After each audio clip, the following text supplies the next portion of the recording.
Salut! Comment obtenir des roulements sur le logiciel SolidWorks? Dans cette vidéo, je vais vous montrer comment vous pourrez obtenir un roulement sans toutefois le dessiner complètement. Il s'agit d'une autre partie du tutoriel sur comment utiliser la librairie Toolboard. Très souvent, pour réaliser nos assemblages, on a très souvent recours aux éléments standards tels que les vis, les roulements ou bien des engrenages. J'ai fait des tutoriels disponibles sur la chaîne sur comment choisir des engrenages. Vous pourrez aller les consulter si cela vous intéresse. Il s'agit ici d'une étude de mouvement que j'ai eu à réaliser.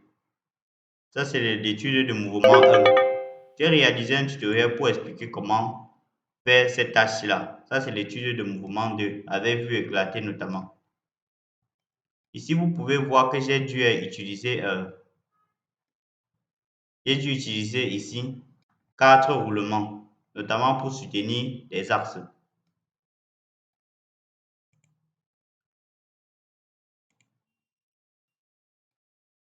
Pour donc mieux voir les roulements, on va devoir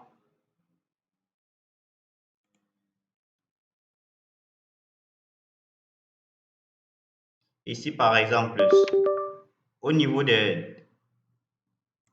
Je peux par exemple décider de mettre ceci en liaison filière. OK. Là, on peut mieux voir l'intérieur. Ici, vous pouvez voir que j'ai utilisé des roulements là et là. Pour cela, c'est très simple. Vous allez juste venir au niveau de bibliothèque de conception. Cliquez sur Toolboard, l'activer. Une fois Toolboard activé, vous devez venir cliquer sur Anti-métrique. Pourquoi anti-métrique? Puisque j'utilise ici le métrique. Si j'avais utilisé le inch, j'allais plutôt venir sur anti-inch. Je clique ici sur anti-métrique. Je clique sur roulement. J'ai choisi roulement à billes, puisque c'est celui que j'ai utilisé dans mon cas. Il existe également des roulements à rouleau que vous pourrez choisir si cela vous convient, en fonction bien sûr des détails de la conception. Je clique sur roulement à billes. Toutefois, avant de choisir le roulement, je dois connaître un paramètre essentiel qui est le diamètre de l'axe que ça doit supporter. Pour cela, je dois d'abord venir au niveau de évaluer. Il peut arriver que vous ayez oublié. Vous venez au niveau de mesure. Vous sélectionnez ce cercle-ci. Ça me signale que c'est un cercle de diamètre 20 mm. Donc mon roulement doit avoir 20 mm. Et je n'aurai plus qu'à revenir là, à venir choisir un roulement à billes qui me convient, radial. Il existe également plusieurs marques. Vous n'aurez qu'à choisir ce qui vous convient. J'ai choisi par exemple le premier. Je clique, je dépose là. Vous allez voir qu'une liste de paramètres doit apparaître.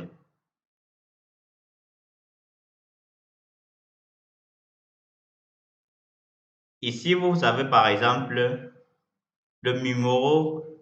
Ici, on a juste besoin de connaître un seul détail. Le diamètre intérieur qui est de 20 mm.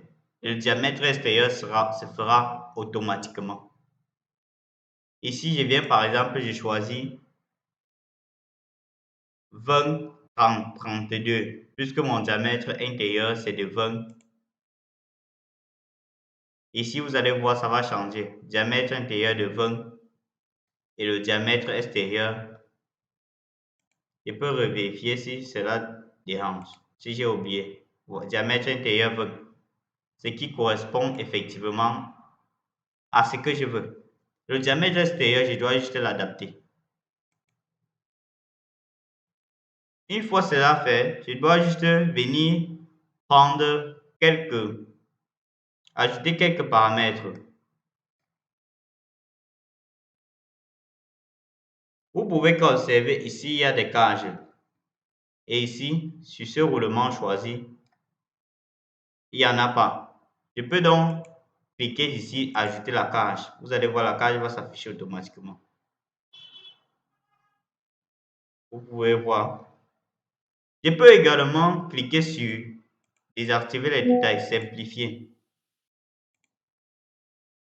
Ici, vous allez voir les billes vont disparaître. Cela permet d'alléger notre assemblage parce qu'il peut arriver qu'on ait des lourdes machines. Donc, pour donc simplifier le travail au logiciel, dans le cas où vous ne possédez pas une machine à forte mémoire, je vous conseille de mettre ici simplifier. Et ça apparaît comme ceci. Ou bien mettre juste là détaillé. Si cela vous plaît. Et ici, activer le nombre de cages.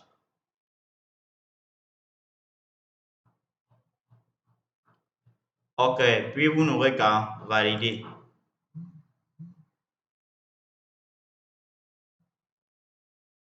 Si vous souhaitez utiliser plusieurs composants, vous n'aurez qu'à cliquer là,